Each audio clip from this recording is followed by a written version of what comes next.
வணக்கம், வந்தனம், நமஸ்தே, நமஸ்கார் எல்லாருக்கும் இனிய காலை வணக்கம் மக்களே. நான் உங்கள் Sanju. Welcome to Sanju current affairs. இன்னைக்கு இந்த வீடியோல நம்ம என்ன பார்க்க போறோம் அப்படின்னா, ஜனவரி 25ஆம் தேதியுடைய கரண்ட் அஃபேர்ஸ் தான் பார்க்க போறோம் மக்களே. எல்லாருக்கும் ஹாப்பி மார்னிங் ஃப்ரம் நாகர்கோவில். நான் சொன்ன மாரி சொந்த ஊருக்கு வந்தாச்சு மக்களே. அவ்வளவுதான். இனி ஒரு ஒரு நாள்ல கிளம்பிடுவோம். ஸோ எப்பவும் போல கிளாஸ் ஸ்டார்ட் பண்றதுக்கு முன்னாடி நம்ம லாஸ்ட் கிளாஸ்ல என்ன பார்த்தோமோ அது ஒரு வாட்டி ரிவைஸ் பண்ணிட்டு இன்னைக்கான கிளாஸ்க்குள்ள போயிடலாம். ஜனவரி 24ஆம் தேதியுடைய கரண்ட் அஃபேர்ஸ் ஒரு வாட்டி ரிவைஸ் பண்ணிடலாம். தமிழக தொல்லியல் துறையிலிருந்து வெளியிட்ட புத்தகத்தினுடைய பெயர் வந்து இரும்பின் தொன்மை அப்படிங்கிற அந்த புத்தகம். அதற்கு அடுத்தது வந்து கங்கை கொண்ட சோழபுரம் அருங்காட்சியகத்துக்கு வந்து எங்க அடிக்கல் நாட்டப்பட்டது அப்படின்னா நமக்கு அரியலூர் மாவட்டத்துல. அடுத்த கேள்வி தேசிய பழங்குடியினர் சுகாதார மாநாடு நேஷனல் ட்ரைபல் ஹெல்த் கான்க்ளேவ் அப்படிங்கிறது எங்கு நடைபெற்றது அப்படின்னா நியூ டெல்லியில மக்களே. Next international year of glacier preservation சர்வதேச பனிப்பாறை பாதுகாப்பு ஆண்டாட்டு 2025 அறிவிச்சிருக்காங்க. அதே மாதிரி அதுல கூடுதல் தகவலாட்டு மார்ச் 21 வந்து வேர்ல்டு டே ஆஃப் கிளேசியர்ஸ் உலக பனிப்பாறை தினமாவும் வந்து அங்கீகரிச்சிருக்காங்க. இந்த வருஷத்துல இருந்து அதை கொண்டாட போறாங்க. ஓகேவா? அடுத்த கேள்வி நமக்கு institute of company secretaries of India இந்திய நிறுவன செயலாளர்கள் அமைப்பினுடைய தலைவராக நியமிக்கப்பட்டவர் தனஞ்சய் சுக்லா. அடுத்த கேள்வி இந்த சுபாஷ் சந்திர போஸ் விருது வாங்கினது வந்து இன்காய்ஸ் அப்படிங்கிற அமைப்பு ஹைதராபாத்ல உள்ள அமைப்பு. தேசிய பெண் குழந்தைகள் தினம் ஜனவரி 24. அதே மாதிரி சர்வதேச கல்வி தினமும் ஜனவரி 24. இப்போ இன்னைக்கான கரண்ட் அஃபேர்ஸ்க்குள்ள போயிடலாம். ஜனவரி 25ஆம் தேதி கரண்ட் அஃபேர்ஸ். முதல்ல நேஷனல் நியூஸ்ல இருந்து போயிடலாம். ஓகேவா? நேஷனல் நியூஸ் போற முன்னாடி ரிப்பப்ளிக் டே ஆஃபர் நிறைய பேர் மெசேஜ் பண்ணி கேட்டிருந்தீங்க. ஸோ ரிப்பப்ளிக் டே ஆஃபருக்காக நம்ம 1 இயர் கரண்ட் அஃபேர்ஸ் சப்ஸ்கிரிப்ஷன் வந்து 750க்குள்ளது. இந்த 2 நாள் இன்னைக்கும் நாளைக்கும் அதாவது இன்னைக்கு 25 26ஆம் தேதிக்கு 699 மக்களே. Weekly CA PDF weekly test monthly CA PDF monthly test special topics PDF இதுல எல்லாமே இன்க்ளூட் ஆயிரும் ஒரு வருஷத்துக்கு. அக்டோபர் 2024 இருந்து செப்டம்பர் 2025 வரைக்கும் 9445275642 அப்படிங்கிற இந்த நம்பருக்கு ஜிபே அல்லது போன்பே பண்ணிட்டு இதே நம்பருக்கு வாட்ஸ்அப்ல ஸ்கிரீன்ஷாட் அனுப்பி ஜாயின் பண்ணிக்கலாம். ஸோ இப்போ நம்ம கண்டென்ட் குள்ள போயிடலாம். ஸோ கண்டென்ட் குள்ள பார்க்கும்போது நம்ம சமீபத்துல ஜிஐ டேக் அப்படிங்கிற ஒரு விஷயம் பார்த்தோம். அந்தமான்ல உள்ள ஒரு வெர்ஜின் கோகனட் ஆயில் ஒரு தேங்காய் எண்ணெய்க்கு வந்து புவிசார் குறியீடு கிடைச்சிருக்கு அப்படின்னு. அதே மாதிரி இந்தியால வந்து ஒவ்வொரு மாவட்டத்திலையும் நிறைய புவிசார் குறியீடு பெற்ற பொருட்கள் இருக்கு. இப்ப தமிழ்நாட்டுல பாத்தீங்கன்னா நம்ம சொன்ன மாதிரி மதுரை மல்லி, திண்டுக்கல் பூட்டு, இது மாதிரி நிறைய விஷயங்கள் ஒவ்வொரு ஊர்லயும் ஒவ்வொரு சிறப்பு இருக்கும். ஓகே, இப்ப நாகர்கோயில் எடுத்துட்டீங்க அப்படின்னா அங்க அந்த டெம்பிள் ஜுவல்லரி அதாவது இந்த கோயில் நகை செய்யறது வந்து இது இந்த மாதிரி நிறைய விஷயங்கள் இருக்கு. அதே மாதிரி மொத்தமா வந்து இந்தியால இப்போதைக்கு இந்த காலகட்டம் இந்த இந்த இன்னைக்கு கணக்கெடுத்தீங்க அப்படின்னா மொத்தம் 605 பொருட்களுக்கு வந்து புவிசார் குறியீடு அப்படிங்கிறது இருக்கு. ஜிஐ டேக் அப்படிங்கிறது இருக்கு. ஓகேவா? சோ இப்போ அது ஒரு டார்கெட் வச்சிருக்காங்க. என்ன டார்கெட் வச்சிருக்காங்க அப்படின்னா 2030க்குள்ள எப்படி 2030க்குள்ள எத்தனை பொருட்களுக்கு வந்து ஜிஐ டேக் வாங்கிடணும் அப்படின்னா 10,000 பொருட்களுக்கு. அப்போ 10,000 சிறப்பு வாய்ந்த பொருட்களை கண்டறிந்து அதற்கான புவிசார் குறியீடை வாங்கணும் அப்படிங்கறதா இதனுடைய கோலா வச்சிருக்காங்க. அப்போ what is India's goal toward geographical indication tag by 2030? 2030க்குள் புவிசார் குறியீடு பொருட்கள் இந்தியா இலக்கு என்ன அப்படின்னா 10,000. சோ புவிசார் குறியீடு அப்படின்னா என்ன நம்ம ஆல்ரெடி சொன்னோம். ஜிஐ டேக் அப்படின்னா ஜியோகிராபிக்கல் இண்டிகேஷன் டேக் தான் நம்ம வந்து புவிசார் குறியீடு ஜிஐ டேக் அப்படின்னு சொல்லுவோம். அப்படின்னா என்ன அப்படின்னா ஒரு இடத்த ஒரு அந்த இடத்துல அந்த பொருள் விளையிறனாலதான் இந்த சிறப்பு அப்படிங்கிறது. சோ இன்னைக்கு எக்ஸாம்பிளுக்கு வந்து டைரக்டா கையில கரெக்டா இருக்கு. அதாவது அந்த பழம் இருக்கலாம் மக்களே. இந்த பழம் வந்து இந்த பழத்துக்கும் வந்து ஜிஐ டேக் உண்டு. ஓகேவா? அதாவது மட்டி பழம் அதாவது மட்டி பழம் அப்படின்னு சொல்லுவாங்க. அதாவது ரஸ்தாலி இந்த மாதிரிலாம் நிறைய பழம் இருக்குல்ல. அது மாதிரி இந்த கன்னியாகுமரி மாவட்டத்துல மட்டும் விளையக்கூடிய ஒரு முக்கியமான பழம் தான் இந்த மட்டி பழம். சின்ன குழந்தைங்களுக்கு கூட கொடுப்பாங்க. இதுக்கு வந்து புவிசார் குறியீடு இருக்கு. ஓகேவா? இந்த இடத்துல விளையிறனாலதான் இந்த இந்த பழம் வந்து அந்த அந்த ஊட்டச்சத்து இதெல்லாம் அதே மாதிரிதான் வந்து ஒரு இடத்துல இந்த பொருளை செய்யறாங்க. இந்த இடத்துல இது விளையுது. ஆனா அந்த இடத்தை பொறுத்துதான் வந்து அந்த குறியீடு அப்படிங்கிறது வழங்கப்படும். சோ ஜியோகிராபிக்கல் இண்டிகேஷன் டேக் நான் ஆல்ரெடி சொன்ன மாதிரி இதற்கான சட்டம் 1999ல இயற்றப்பட்டது மக்களே. இந்த சட்டம் அமல்படுத்தப்பட்ட நாள் எப்ப இன்னைக்கு அப்படின்னா செப்டம்பர் 15 2003ல தான் இந்த சட்டம் வந்து அமல்படுத்தப்பட்டது. அதே மாதிரி இந்த இந்தியால புவிசார் குறியீடு பெற்ற முதல் பொருள் எது அப்படின்னு பாத்தீங்க அப்படின்னா Darjeeling tea. So Darjeeling tea தான் இந்தியால முதல் புவிசார் குறியீடு பெற்ற பொருள். இந்தியாலே எந்த மாநிலத்துல அதிகமான புவிசார் குறியீடு பெற்ற பொருட்கள் இருக்கு அப்படின்னா உத்தரப்பிரதேசம் அப்படிங்கறதா சரியான விடை. இதெல்லாம் நம்ம லாஸ்ட் கிளாஸ்ல அந்த மாநிலே பார்த்திருப்போம். இந்த கண்டென்ட் எக்ஸ்ட்ராவா ஆட் பண்ணிருக்கோம். இதெல்லாம் ஞாபகத்துல வச்சுக்கோங்க. ஓகேவா? சோ அடுத்து பாத்தீங்க அப்படின்னா யார பார்க்க போறோம் அப்படின்னா யூபி உடைய முதல்வர் இருக்காரு. சோ யூபி பத்தி ஒரு செய்தி பார்க்க போறோம். யூபில ஒரு பாலிசி லான்ச் பண்ணிருக்காங்க மக்களே. So aerospace and defence policy 2024 தான் விண்வெளி மற்றும் பாதுகாப்பு கொள்கை 2024 வெளியிட்ட மாநிலம் எது அப்படின்னு கேட்பாங்க. சோ இந்த மாதிரி கேள்விகளை நமக்கு டிஎன்பிசில கூட கேட்டிருக்காங்க. உத்தரப்பிரதேசம் அப்படிங்கறதுதான் சரியான விடை. நமக்கு உத்தரப்பிரதேசம் சொன்னோடனே இப்போ வந்து அங்க ஒரு முக்கியமான சம்பவம் போயிட்டு இருக்கு. என்ன அப்படின்னா மகா கும்பமேளா. சோ உத்தரப்பிரதேசல போய் அந்த புனித நீராடுறதுக்கு நிறைய பேர் போறாங்க. மகா கும்பமேளா. மகா கும்பமேளா வந்து எக்ஸாக்ட்டா எங்க நடைபெறும் அப்படின்னா பிரயாக்ராஜ் அப்படிங்கிற இடத்துல. ஓகே, பிரயாக்ராஜ் அப்படிங்கிற இடத்துல. சோ இந்த 2024ல தமிழ்நாட்டுல வந்து நிறைய பாலிசி, நிறைய கொள்கைகள் அப்படிங்கறத கொண்டு வந்தாங்க. அதுல முக்கியமா பாத்தீங்க அப்படின்னா தமிழ்நாடு ஸ்பேஸ் இண்டஸ்ட்ரியல் பாலிசி. ஓகேவா? தமிழ்நாடு விண்வெளி தொழில் கொள்கை அப்படிங்கிற ஒண்ணு 2024 லான்ச் பண்ணாங்க அப்படிங்கிற ஞாபகம் வச்சுக்கோங்க. ஏன்னா வருடங்கள் வந்து எக்ஸாம்ல கேட்பாங்க. ஓகேவா? அதே மாதிரி பாத்தீங்க அப்படின்னா பெண்களுக்கான TN state policy for women, Tamil Nadu மாநில மகளிர் கொள்கை. தமிழ்நாடு மாநில மகளிர் கொள்கை வந்து எப்ப ஆரம்பிக்கப்பட்டது அப்படின்னா 2024 தான் வெளியிட்டாங்க. அப்ப 2024 வெளியிட்ட முக்கியமான 2 தமிழ்நாட்டை சார்ந்த பாலிசி அல்லது கொள்கை எதுன்னு பாத்தீங்க அப்படின்னா விண்வெளி தொழில் கொள்கை. இன்னொன்னு வந்து பாத்தீங்க அப்படின்னா மகளிர் கொள்கை. அதாவது ஓகே, இந்த ரெண்டுமே வந்து 2024 தமிழ்நாட்டுல லான்ச் பண்ணது அப்படிங்க ஞாபகம் வச்சுக்கோங்க. ஓகேவா? அடுத்தது பாத்தீங்க அப்படின்னா ஒரு ஷார்ட் பிலிம் மக்களே. அந்த ஷார்ட் பிலிம்க்கு பாத்தீங்க அப்படின்னா வந்து ஆஸ்காருக்கு வந்து நாமினேட் ஆயிருக்கு. என்ன ஷார்ட் பிலிம் அப்படின்னா அந்த ஷார்ட் பிலிமுடைய பேர் வந்து அனுஜா. ஓகேவா? சோ ஹிந்தி ஷார்ட் பிலிம் தான். Hindi short film. இத பார்க்கணும் அப்படின்னு ஆசைப்பட்டீங்க அப்படின்னா நெட்ஃபிளிக்ஸ்ல இருக்கு மக்களே. நெட்ஃபிளிக்ஸ்ல போய் நீங்க வந்து தாராளமா இந்த ஷார்ட் பிலிமை நீங்க பாத்துக்கலாம். சோ உள்ள போய் பாத்துடலாம். Which Indian short film was nominated for Oscars 2025 2025 Oscar விருதுக்கு பரிந்துரைக்கப்பட்ட இந்திய குறும்படம் எது? அதாவது எந்த கேட்டகரியில வாங்கியிருக்கு, கேட்டகரியில நாமினேட் ஆயிருக்கு அப்படின்னா best short film live action அப்படிங்கிற ஒரு கேட்டகரி. இந்த கேட்டகரியில தான் நாமினேட் ஆயிருக்கு.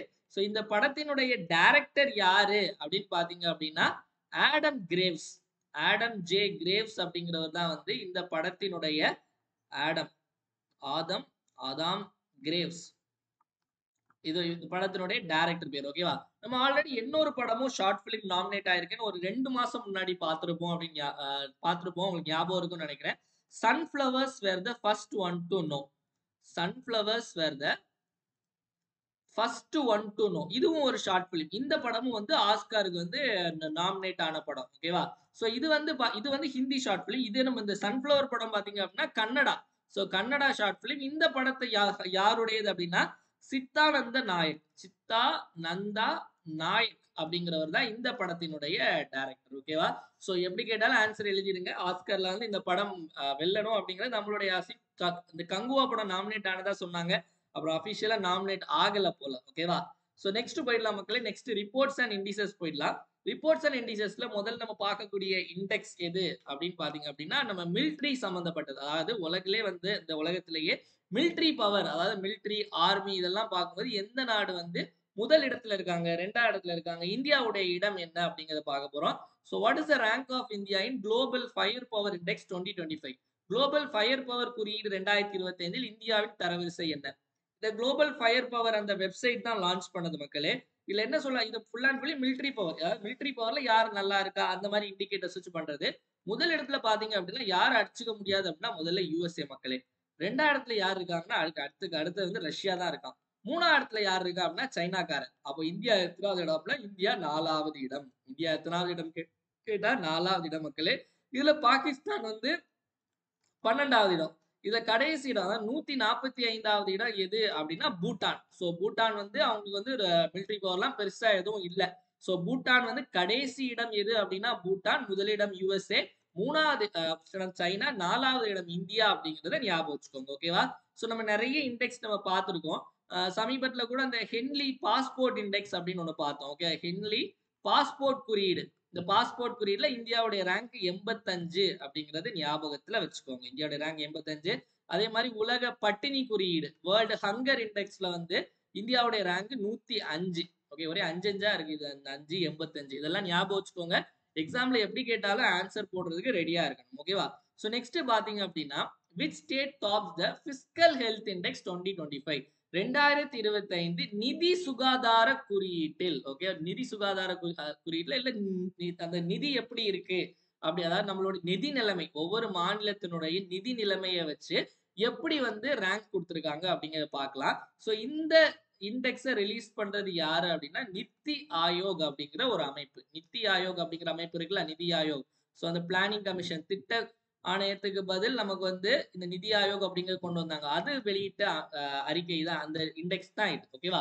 சோ இதுல வந்து என்ன அப்படின்னா சில முக்கியமான இதெல்லாம் வச்சு அவங்க இது பண்றாங்க. என்ன அப்படின்னா அதாவது குவாலிட்டி ஆஃப் எக்ஸ்பெண்டிச்சர், அதாவது செலவின் தரம். அதாவது நீங்க செலவு பண்றீங்க, மாநிலங்கள்லாம் எப்படி அதை வந்து நல்லா செலவு பண்றீங்க, தரமா எப்படி செலவு பண்றீங்க.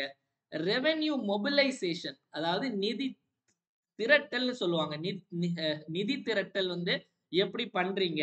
அதே மாதிரி பாத்தீங்க அப்படின்னா டெட் இண்டெக்ஸ். டெட் இண்டெக்ஸ்னா இந்த கடன் குறியீடு. அதே மாதிரி வந்து டெட் சஸ்டைனபிலிட்டி அப்படின்னு சொல்லுவாங்க. டெட் சஸ்டைனபிலிட்டி அப்படின்னா அந்த கடனுடைய நிலைத்தன்மை. ஓகே, கடனுடைய நிலைத்தன்மை பத்தியும் இதுல வந்து கருத்துல எடுத்துப்பாங்க. கடனுடைய நிதி நிலைத்தன்மை, டெப்ட் சஸ்டைனபிலிட்டி. அதே மாதிரி பிஸ்கல் ப்ரூடன்ஸ். ஓகேவா?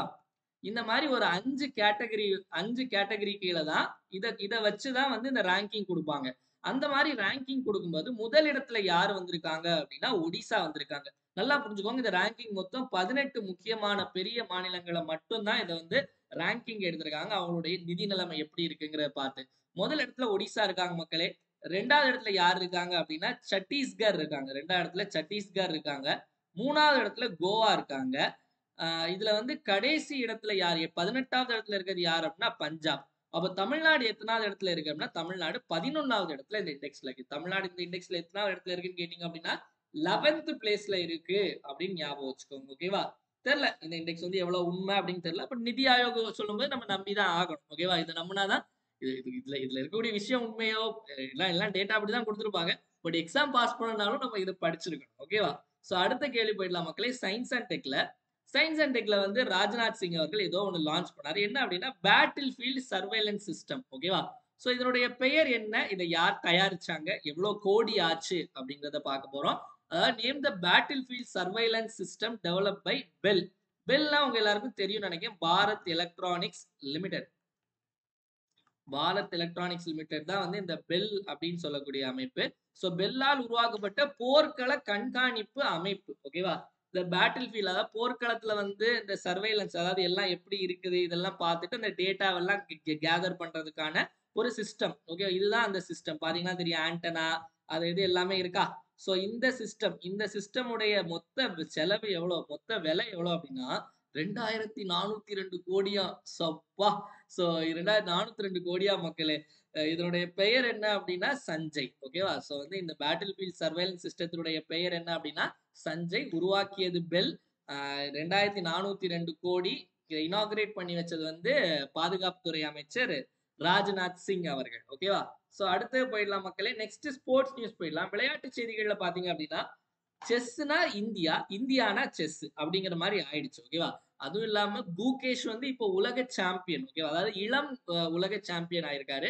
சோ அப்படி இருக்கக்கூடிய பட்சத்துல 2025ல வந்து செஸ் உலக கோப்பை போட்டி எங்கு நடைபெற போகுது அப்படின்னு ஃபிடே செஸ் வேர்ல்டு கப் உலகக்கோப்பை போட்டி எந்த நாடு நடத்த உள்ளது அப்படின்னா நம்ம இந்தியால தான் மக்களே. அக்டோபர் நவம்பர்ல நடைபெற போகுது இந்தியால. ஓகேவா? சோ அதே மாதிரி நமக்கு 45வது செஸ் ஒலிம்பியாட். 45வது செஸ் ஒலிம்பியாட் வந்து எங்கு நடைபெற்றது அப்படின்னு கேட்டாங்க அப்படின்னா ஹங்கேரியில புடாபெஸ்ட் அப்படிங்கிற ஒரு இடம் இருக்கு. ஹங்கேரியில புடாபெஸ்ட் அப்படிங்கிற ஒரு இடம். அங்கதான் வந்து 45வது செஸ் ஒலிம்பியாட் போட்டி நடைபெற்று. 44வது எங்க அப்படின்னா சென்னையில. அதுக்கப்புறம் ரெண்டு வருஷம் கழிச்சு 45வது 2024 நடைபெற்றது. அது எங்க அப்படின்னா புடாபெஸ்ட் ஹங்கேரியில. இப்போ குகேஷ் அவர்கள் தான் வந்து அந்த உலக சாம்பியன் பட்டத்தை வென்றார் அப்படிங்கறதையும் ஞாபகத்துல வச்சுக்கோங்க. ஓகேவா? சோ அதே மாதிரி இந்தியாலே வந்து லீடிங் செஸ் பிளேயர் இப்போ வந்து குகேஷ் தான். ஓகேவா? நெக்ஸ்ட் போயிடலாம். அடுத்தது பாத்தீங்க அப்படின்னா எல்லாருமே பனியில விளையாடிட்டு இருக்காங்க. இது என்ன பனி விளையாட்டு அப்படின்னா இது பனி விளையாட்டு தான். இது குளிர்கால விளையாட்டு போட்டி. 5வது கேலோ இந்தியா வின்டர் கேம்ஸ். 5வது கேலோ இந்தியா குளிர்கால விளையாட்டு போட்டி நடைபெறும் இடம் எது அப்படின்னா 2 இடத்துல மக்களே. லடாக்ல லே அப்படிங்கிற இடத்துல, ஜம்மு அண்ட் காஷ்மீர்ல குல்மார்க் அப்படிங்கிற இடத்துல. ஓகேவா? லே அதே மாதிரி வந்து குல்மார்க். ஓகே, இந்த 2 இடத்துல நடைபெற போகுது. 2 ஃபேஸா கண்டக்ட் பண்ணுவாங்க. ஜனவரியில கொஞ்சம், பிப்ரவரியில கொஞ்சம். அப்ப ஏ அண்ட் பி அப்படிங்கிறதா நமக்கு சரியான விடை. ஜெயிச்சதுக்கு அப்புறம் யார் ஜெயிச்சாங்க அப்படிங்கிற அந்த டீடைல்ஸ்ல நம்ம பார்ப்போம். பிப்ரவரியில முடிஞ்சதுக்கு அப்புறம். அடுத்து போயிடலாம் மக்களே. சோ பார்த்துட்டு இருக்கிறது யாருன்னு தெரியும். அதாவது இந்தியால வந்து இப்போ ஒரு மாதிரி நல்லா, அதாவது இந்தியால வந்து பும்ராக்கு அப்புறம் ஒருத்தர் நல்லா இப்ப போட்டுட்டு இருக்காரு அப்படின்னா ஹர்ஷ்தீப் சிங். ஓகேவா? சோ ஹர்ஷ்தீப் சிங் புதுசா ஒரு ரெக்கார்ட் கிரியேட் பண்ணியிருக்காரு. பெரிய ரெக்கார்டு தான் மக்களே. இந்தியாவுடைய லீடிங் விக்கெட் டேக்கர் இன் T20 இன்டர்நேஷனல், சர்வதேச T20 போட்டிகளில் அதிக விக்கெட்டுகளை வீழ்த்திய இந்தியர் யார் அப்படின்னா இப்போ ஹர்ஷ்தீப் சிங் அப்படிங்கிறதா சரியான விடை. இதுக்கு முன்னாடி வந்து யுஸ்வேந்திர சஹால் வந்து அந்த லிஸ்ட்ல டாப்ல இருந்தாரு. சோ இப்ப நடந்த அந்த England game, India versus England போட்டி இருக்குல்ல. சோ நாளைக்கு கூட இன்னைக்கு 25ஆம் தேதி வந்து சென்னையில மேட்ச் நடக்க போகுது. ஓகேவா? சோ லாஸ்ட் நடந்த போட்டியிலே வந்து அந்த ரெக்கார்டை வந்து 97 விக்கெட்ஸ் தாண்டிட்டார். 97 விக்கெட்ஸ் எடுத்து இப்போ இவர் தான் ஹர்ஷ்தீப் சிங் தான் இதுல ஃபர்ஸ்ட் இருக்காரு. ஏன்னா இன்னும் கொஞ்ச நாள் இவர் தான் இருப்பாரு. ஏன்னா யுஸ்வேந்திர சஹால் இப்போ பெரிய அளவுக்கு அவருக்கு சான்ஸ் கிடைக்கிறது இல்ல. ஓகேவா? சோ அடுத்த கேள்வி போயிடலாம். Next important days. ஓகேவா? இம்பார்ட்டன்ட் டேஸ்ல இன்னைக்கு என்ன தினம் அப்படின்னா தளபதி என்ன பண்ண வந்திருக்காரு? ஓட்டு போட வந்திருக்காரா? சோ இன்னைக்கு வந்து என்ன அப்படின்னா தேசிய வாக்காளர் தினம். ஓகேவா? நேஷனல் ஓட்டர்ஸ் டே மக்களே. இன்னைக்கு ஜனவரி 25ஆம் தேதி தான் நமக்கு நேஷனல் ஓட்டர்ஸ் டே அப்படிங்கறத கொண்டாடுறோம். ஏன் நம்ம கொண்டாடுறோம் அப்படின்னா வந்து ஜனவரி 25 1950 தான் இந்திய தேர்தல் ஆணையம் உருவாச்சு. எலெக்ஷன் கமிஷன் ஆஃப் இந்தியா உருவாச்சு. அதனால இந்த தினத்தை தேசிய வாக்காளர் தினமா கொண்டாடுறோம். எப்பத்துல இருந்து கொண்டாடுறோம் அப்படின்னா 2011 இருந்து கொண்டாடுறோம். இப்ப நம்ம கொண்டாட போறது வந்து 15வது தேசிய வாக்காளர் தினம். இதனுடைய இதனுடைய அந்த கருப்பொருள் என்ன அப்படின்னா nothing like voting. Nothing like voting,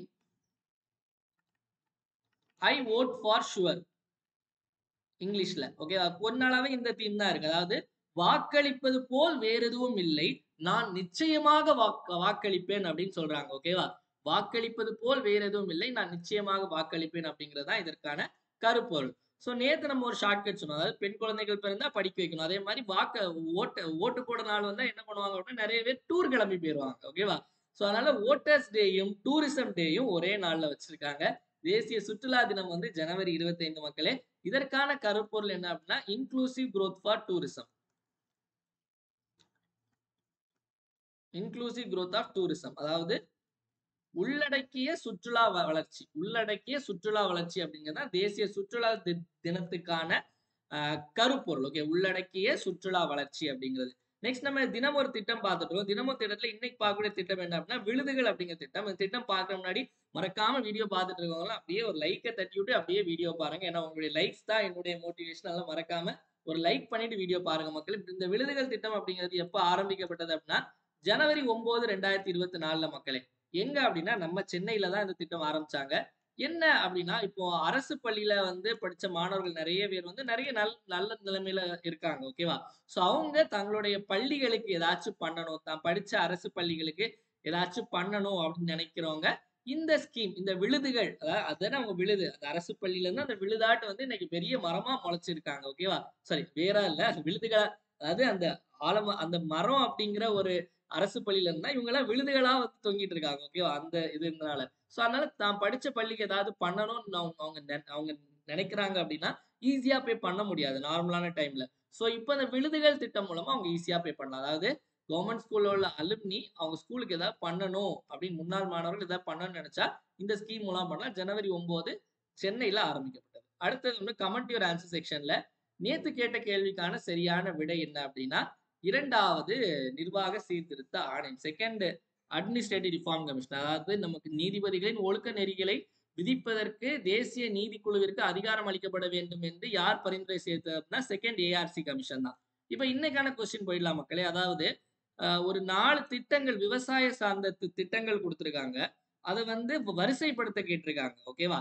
அதை எப்படி வரிசைப்படுத்தணும், அதாவது என்னெல்லாம் சொல்றேன். முதல்ல தேசிய உணவு பாதுகாப்பு திட்டம், நேஷனல் ஃபுட் செக்யூரிட்டி மிஷன். அடுத்து வந்து நேஷனல் பல்சஸ் டெவலப்மெண்ட் மிஷன், பருப்பு வளர்ச்சி திட்டம்.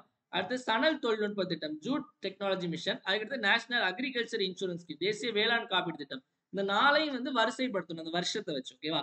சோ நெக்ஸ்ட் போயிடலாம். நெக்ஸ்ட் நான் மறுபடியும் சொன்ன மாதிரி ரிப்பப்ளிக் டே ஆஃபர் மக்களே. ஸோ 2 நாள் வாங்குறவங்களுக்கு 699 மட்டும். ஸோ மெட்டீரியல் எப்படி இருக்கும் அப்படின்னா உங்களுக்கு இந்த மாதிரி தான் இருக்கும். இது நம்ம ஜனவரி 3 வீக்கானது. ஸோ கிளாஸ்ல எடுக்கிற கண்டென்ட், கிளாஸ்ல சொல்ற எக்ஸ்ட்ரா பாயிண்ட், கிளாஸ்ல சொல்லாத நிறைய விஷயங்கள் இன்னும் நிறைய எக்ஸ்ட்ரா பாயிண்ட்ஸ் ஆட் பண்ணி இதுல நம்ம கொடுத்துருப்போம். இம்பார்ட்டன்ட் பாயிண்ட்ஸ் எல்லாம் வந்து ரெட்ல ஹைலைட் பண்ணியிருப்போம். இதை மட்டும் படிச்சாலே போதும். இது இங்கிலீஷ் தமிழ்லயும் இருக்கும், இங்கிலீஷ்லயும் இருக்கும் மக்களே. நெக்ஸ்ட் டெஸ்ட்டும் பாத்தீங்க அப்படின்னா உங்களுக்கு லிங்கா உங்களுக்கு சென்ட் பண்ணிடுவோம். லிங்க்கும் சென்ட் பண்ணுவோம், இந்த பிடிஎஃப் சென்ட் பண்ணுவோம். இது உங்களுக்கு பாத்தீங்க அப்படின்னா உங்களுக்கு ஸ்டேட்மெண்ட் வைஸ் இருக்கும், உங்களுக்கு வந்து மேட்ச் த ஃபாலோயிங்கா இருக்கும், அதே மாதிரி சூஸ் த கரெக்ட் பேர் இருக்கும். இந்த மாதிரி எல்லா விஷயங்களும் இருக்கும். இதுலயும் நம்ம நிறைய எக்ஸ்ட்ரா பாயிண்ட்ஸ் ஆட் பண்ணியிருப்போம் இதுக்கான எக்ஸ்பிளனேஷன்லயுமே. ஓகேவா? ஸோ அதனால இது வேணும்னு நினைக்கிறவங்க 2 நாள் வாங்கினா 699 இன்னைக்கும் நாளைக்கும் 9445275642 அப்படி இந்த நம்பருக்கு ஜிபே அல்லது போன்பே பண்ணிட்டு இதே நம்பருக்கு வாட்ஸ்அப்ல ஸ்கிரீன்ஷாட் அனுப்பி நீங்க ஜாயின் பண்ணிக்கலாம் மக்களே. ஸோ நெக்ஸ்ட் பாத்தீங்க அப்படின்னா நம்மளுடைய சஞ்சு கரண்ட் அஃபேர்ஸ் அப்படிங்கிற ஒரு டெலிகிராம் பேஜ் இருக்கு. அதுக்கான லிங்க் டிஸ்கிரிப்ஷன்ல ஃபர்ஸ்டே கொடுத்துருப்பேன். அதை கிளிக் பண்ணி ஜாயின் பண்ணிக்கோங்க. ஸோ அதுல நம்ம டெய்லி இல்ல நீங்க டெலிகிராம்ல போய் கூட சஞ்சு கரண்ட் அஃபேர்ஸ் சர்ச் பண்ண வரும். இல்ல நம்ம வந்து டெய்லி சிஏ குவிஸ், அதாவது டெய்லி சிஏ குவிஸ் போடுவோம். அதே மாதிரி நியூஸ் பேப்பர் கட்டிங், இங்கிலீஷ்னா வந்து தினமணி, இங்கிலீஷ்னா வந்து தி ஹிந்து, தமிழ்னா தினமணி. அப்புறம் ஏதாவது இம்பார்ட்டன்ட் நோட்டிபிகேஷன், முக்கியமான நியூஸ் டப்பு அப்டேட் பண்ணும். மறக்காம ஃபாலோ பண்ணிக்கோங்க. இவ்வளவு நேரம் நிறைய விஷயங்கள் பார்த்தோம். ஒரு டைம் எல்லாத்தையும் ரிப்பீட் பார்த்துடலாம். என் கூட சேர்ந்து நீங்களும் ஆன்சர் போடுங்க. 2030க்குள்ள 10,000 பொருட்களுக்கு ஜிஐ டேக் வாங்கணும் அப்படிங்கிறத ஏம்னு சொல்லியிருக்காங்க. Next aerospace and defence policy, விண்வெளி மற்றும் பாதுகாப்பு கொள்கை பாத்தீங்க அப்படின்னா உத்தரப்பிரதேசம் லான்ச் பண்ணியிருக்காங்க. ஆஸ்கருக்கு நாமினேட் ஆன short film Anuja. Global fire power இண்டெக்ஸ்ல இந்தியாவுடைய ரேங்க் 4. பிசிக்கல் ஹெல்த் இண்டெக்ஸ்ல ஒடிசா தான் ஃபர்ஸ்ட் இருக்காங்க. இந்த பெல் உருவாக்கிய சர்வேலன்ஸ் சிஸ்டம் வந்து நமக்கு சஞ்சய். இந்த ஃபிடே செஸ் வேர்ல்டு கப் எங்க நடைபெற போகுது அப்படின்னா நம்ம இந்தியால. 5வது கேலோ இந்தியா குளிர்கால விளையாட்டு போட்டி லடாக்லயும் ஜம்மு அண்ட் காஷ்மீர்லயும். யார் இந்தியாவோட லீடிங் விக்கெட் டேக்கர் T20 அப்படின்னா ஹர்ஷ்தீப் சிங். தேசிய வாக்காளர் தினம், அதே மாதிரி தேசிய சுற்றுலா தினம் ரெண்டுமே ஜனவரி 25. ஸோ வீடியோட எண்டுக்கு வந்தாச்சு மக்களே. வீடியோ பிடிச்சிருந்தா மறக்காம லைக் பண்ணுங்க, உங்க ஃப்ரெண்ட்ஸ் எல்லாருக்கும் ஷேர் பண்ணுங்க. வீடியோ யூஸ்ஃபுல்லா இருந்து நினைச்சீங்க அப்படின்னா மறக்காம கமெண்ட் செக்ஷன்ல வீடியோ எப்படி இருந்துச்சு அப்படிங்கறத கமெண்ட் பண்ணுங்க. ஏன்னா உங்களுடைய கமெண்ட்ஸ் தான் என்னுடைய பூஸ்ட், போனிட்டா, ஹார்லிக்ஸ், மைலோ, காம்ப்ளான் எல்லாமே. அதனால மறக்காம கமெண்ட் செக்ஷன்ல கமெண்ட் பண்ணுங்க மக்களே. அதே மாதிரி நாளைக்கு நமக்கு ரிவிஷன் வீடியோ கண்டிப்பா போட்டுருவோம். நெக்ஸ்ட் வந்து டெலிகிராம்ல போட்ட குவிஸ் எல்லாரும் மறக்காம அட்டன் பண்ணுங்க. மீண்டும் நாளை காலைல 5 மணி கரண்ட் அஃபேர்ஸ் கிளாஸ் சந்திப்போம். நன்றி, வணக்கம். இந்த நாள் இனிய நாளாக அமையட்டும். வாழ்க தமிழ், வளர்க தமிழ்நாடு.